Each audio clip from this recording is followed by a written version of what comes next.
Today, we'll be taking a look at the run capacitor on this Whirlpool top-load washing machine.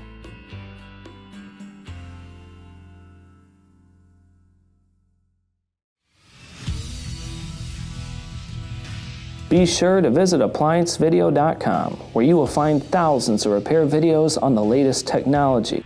And for a limited time, you can save big on an annual membership and take advantage of all of our premium benefits. ApplianceVideo.com. Do it right the first time.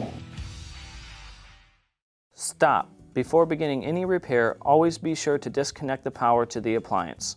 It is also recommended to test the outlet for the proper voltage. Remember to also turn off the water. You will need the following tools to complete this repair.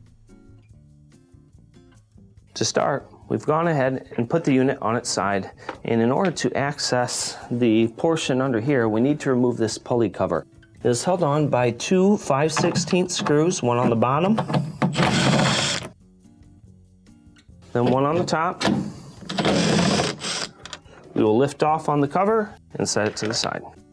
Now that we have the cover removed, we have clear access to the motor capacitor down here.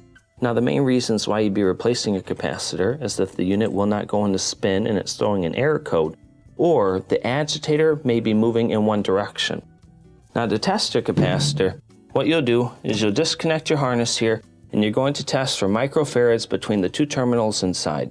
Your capacitor typically has a listing on here, and this one right here is rated for 50 microfarads. You of course have plus or minus 5%. If the testing is off, it will need to be replaced.